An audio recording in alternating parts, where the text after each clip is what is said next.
pay top Mora, salary negotiable. Look, Traveler, an urgent hiring notice and they're paying top Mora too! Oh, Paimon likes the sound of that. You're right, it is strange. Do you think something happened to Yanxiao? Because that guy barely lets anyone ever set foot in his kitchen. Doesn't exactly seem like the type to hire help. The notice says interested parties should go upstairs and talk to the innkeeper Huayan. Should we go and see what's up?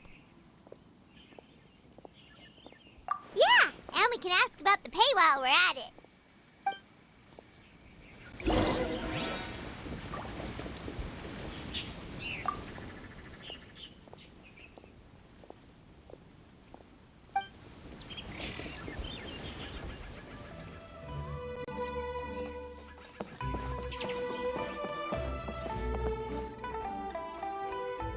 Boss, there's really no need for this. It's just a little burn, that's all.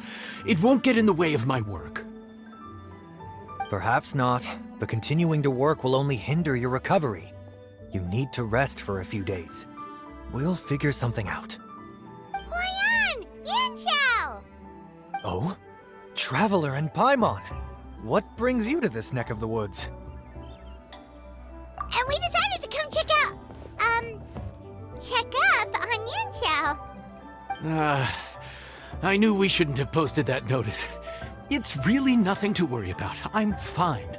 I swear. How kind of you. My thanks to you both. And thanks on Yanxiao's behalf too.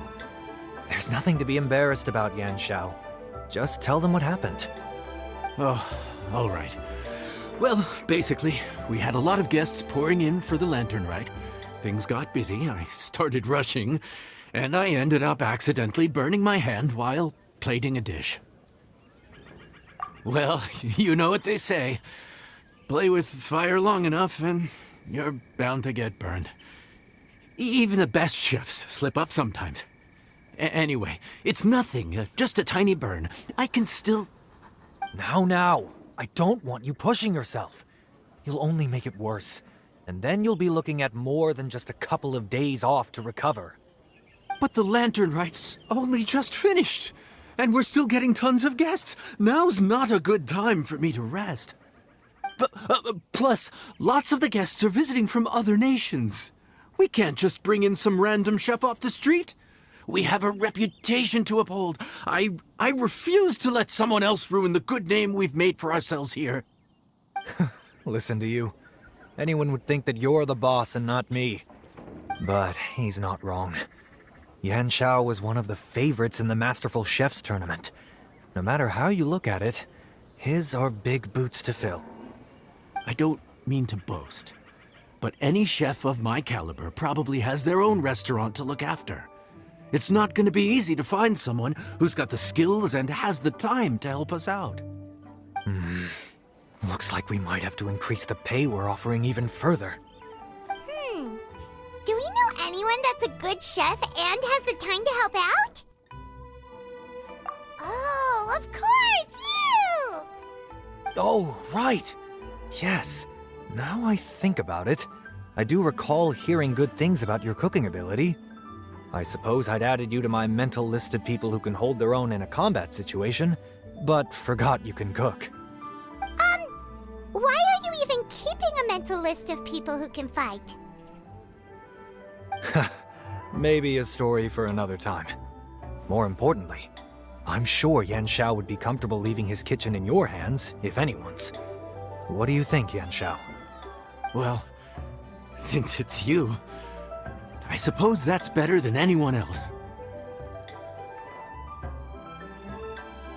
What do you think, Traveler? Should we do it? I should warn you that cooking for customers is quite a different ballgame from cooking for yourself, so I'll stick around the kitchen over the next few days to help smooth things over. Oh, so he's not leaving the kitchen after all? I believe there's some spare kitchenware here at the inn. Boss, would you mind? Of course. I'll take care of it.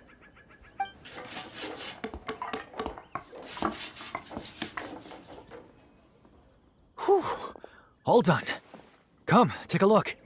This was made with your measurements in mind. Ah, it's nothing. A little handicraft and elbow grease goes a long way. All right, Yanxiao. I'll leave you to take it from here. You really went to all the trouble of building a new stovetop? What was wrong with the original? Boy, you really hate when people touch your stuff, huh? No, it's nothing like that. As Boss always says, hire who you trust and trust who you hire. I just thought the original setup might be a little, tall for you. Anyway, as I was saying, cooking for guests is different from cooking for yourself. Not only do you have to execute on taste, aroma, and appearance, but you also need to ensure speed, precision, and consistency. Having the right equipment is a big part of that. Ill-suited equipment doesn't just make the job more tiring, it also slows you down. And paying customers don't have unlimited patience. Sometimes cooking is all about being well prepared. That's how you ensure speed. Okay, and what about precision and consistency? Precision all comes down to using your eyes. Where to slice into a particular cut of meat, how much oil to use, how to tell when a dish is done cooking. When you cook for yourself, you can always add salt if it's too bland or add water if it's too salty. You can tweak the taste as you go, but in a restaurant, there's not that much room for trial and error. Worst case scenario, Paimon can deal with any subpar dishes by making sure they get properly disposed of. The final thing you have to focus on is consistency. You have to be able to handle the most challenging orders with the same level of technique and skill as the easiest ones. This is particularly important when you have guests from all over, each with their own tastes and preferences. You have to cater to their own dietary needs while also giving them the opportunity to enjoy our local delicacies.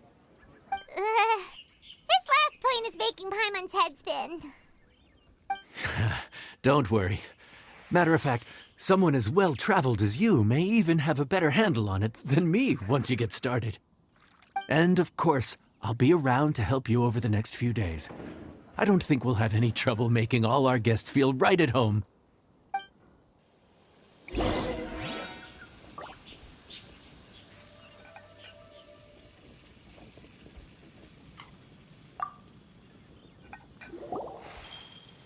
There's no time to lose, so let's get started.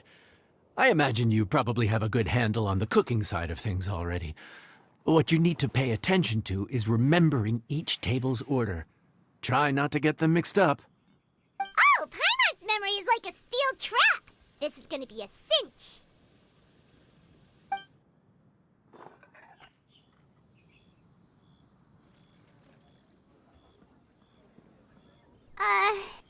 Which ticket are we on again? Table 1 was onions, but no chilies. Table 2 was chilies, but no onions. And table 3 was, table 3 was chilies, but hold the chilies? Ah! Was Paimon just sleep floating? We didn't even get a break in the middle. Paimon's brain has turned to mush. Is it always this busy here? No, but this is peak season. You both did a mighty fine job for your first time serving guests at the inn. Luckily, all our customers were familiar faces this time around, so we didn't get any strange requests. Otherwise, today would have been even more challenging. No strange request? Someone asked for almond tofu drizzled in soy sauce. Even Paimon has never tried that combination. It's a wide world out there. People have all kinds of different tastes. Being able to cater to all is the real essence of Liyue cuisine. Also, the thing about requests is that they're usually very specific. So as long as you do what they asked, you're unlikely to have any issues. What's really tricky is when guests give you free rein to do anything you want. Excuse me. Are you still open by any chance? knows that voice. Let's go check it out! What should we do? It doesn't look like anyone's here. If only we'd gotten here a bit sooner. It's all right. If we start building a campfire now, we'll be eating before too long. Right. Besides, if anyone's to blame, it's Linny. So busy being a greedy culture vulture that he lost track of time. Linny, Lynette, Fremine, it is you! Paimon? So, is the Traveler here?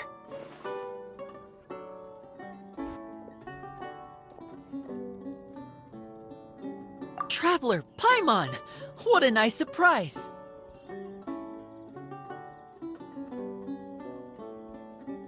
Paimon was gonna say the same thing! We're just lending a helping hand at the inn.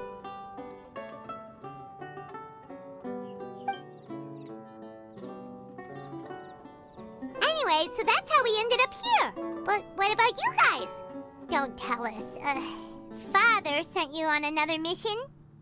No, quite the opposite, actually. We're in Liyue on vacation, and while we're here, I thought a cultural tour might be in order. Father said we deserve some rest after everything that happened recently. Otherwise, it could jeopardize our next mission. It's not every day we get this kind of opportunity. Linny thought it might be fun to spend some time in Liyue, especially since it's Lantern Rite season. We could hardly pass up the opportunity to watch a Liyue-style magic show. Although, I think they call it conjuring here. In our time here, we've seen conjuring tricks incorporated into a Liyue opera show, and even a wushu dance. It was amazing. So, we decided to stay here for a few more days to see what other forms of inspiration this land might have in store for us. We visited Granny Roshin in Chingsa village not long ago, and today we continued our cultural tour in the area around here. In the end, though, we lost track of time. We haven't even eaten anything yet. And speaking of eating, as you know, seafood is a big part of both Liyue and Fontaine cuisine, but it's cooked very differently here. We simply had to try some local seafood after coming all this way. That's another reason why we decided to extend our trip. Oh, need any recommendations? What have you tried so far? That fish one with the misleading name. Sounds bland, but it's drowning in hot chilies. Oh, you mean blackback perch soup? You're right, the name doesn't give much away. It looked and smelled so appetizing that Lynette took a huge mouthful, blissfully unaware that she was about to set her mouth on fire. She could barely speak for the rest of the day after that. Luckily, that wasn't a huge adjustment for her.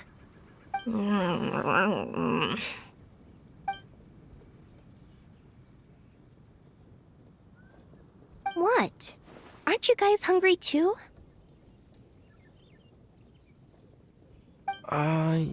Yes, a little.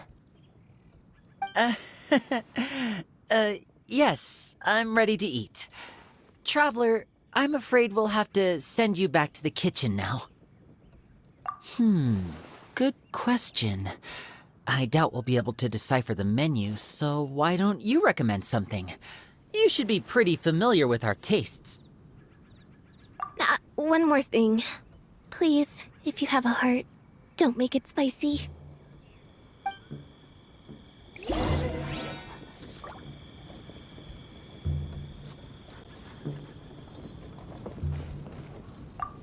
I thought the blackback perch stew was actually pretty tasty. And now that you know it's spicy, you won't be caught off guard, right? Why don't we give it another chance? Once was more than enough.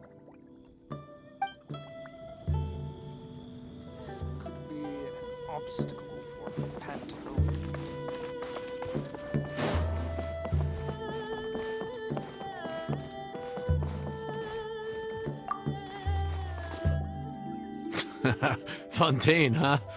No wonder they can't handle too much spice. Still, if we make the food too bland, they might as well be eating back home. There's this crab and shrimp stir-fry I know that could work. It's quite heavily seasoned, but it's a lot milder than it looks. It has a light but really satisfying flavor. Ooh, that sounds perfect! What's it called? Well, this is where it gets interesting. They call it the Palace Jewels. The crab roe is supposed to look like pearls of gold, and the shrimp meat like chunks of jade.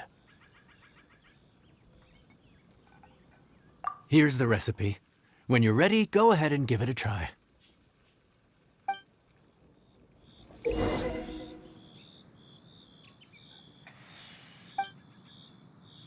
it be true? What I've heard.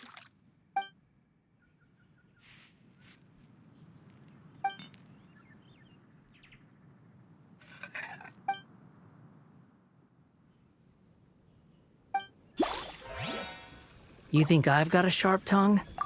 Crab roe like pearls of gold, shrimp meat like chunks of jade. Whoever wrote this recipe had quite the imagination.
Sorry for the wait. This dish is called the Palace Jewels. Enjoy.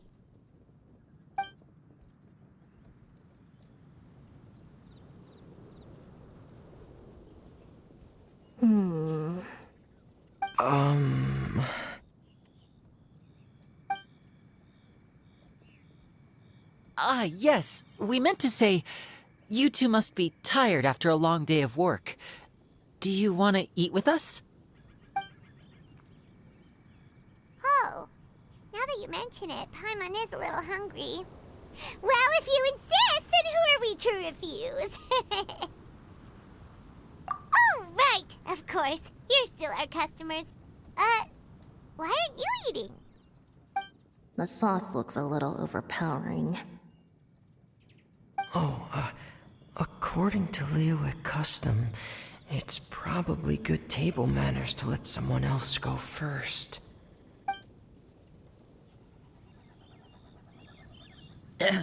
Looks delicious, traveler. I guess I'll dig in first. Here goes. What is it? Do you need some water? No. It's delicious. The flavor is so pure. It's drenched in sauce, but somehow it just enhances the natural flavor of the seafood. Try it for yourselves. All right.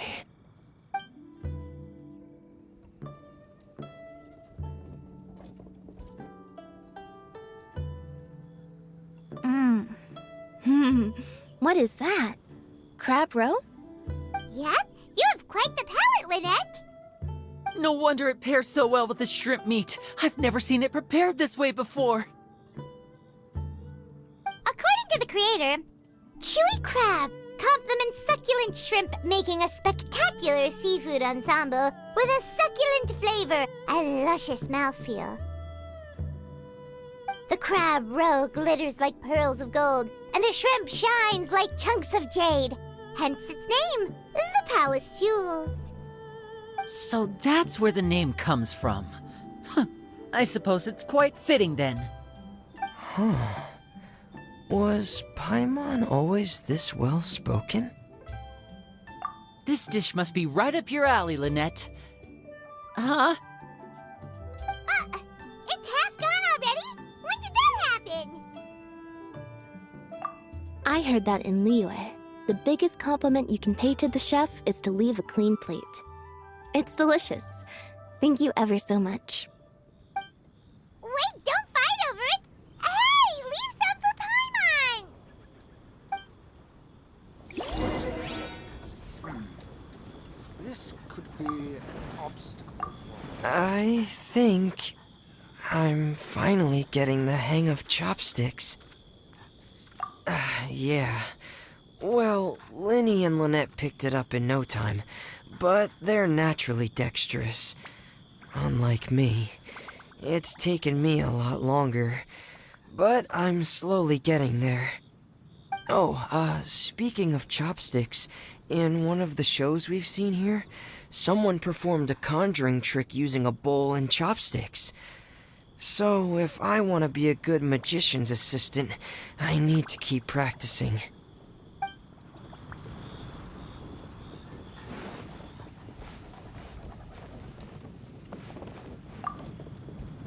Lynette's not usually so forthcoming about what she likes. But this time, well, she's expressed it in more ways than one. I guess you've rubbed off on her too. Or maybe your cooking is simply too delicious to resist. The next time our paths cross in Fontaine, you'll have to fire up your cooking skills for my other siblings as well. How does that sound, oh great master chef? Oh yeah? Well then, I'll have to clear my schedule.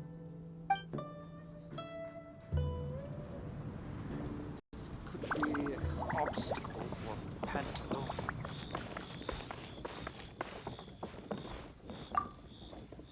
Calorie surplus detected. Digestion mode engaged. Yeah. Well, Linny and I are usually careful about what we eat, because we have to stay in performance shape.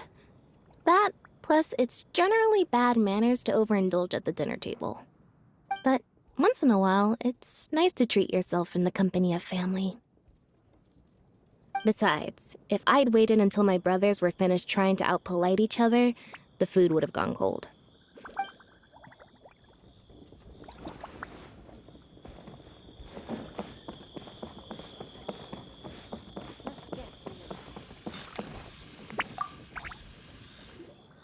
So your friends like the dish, huh?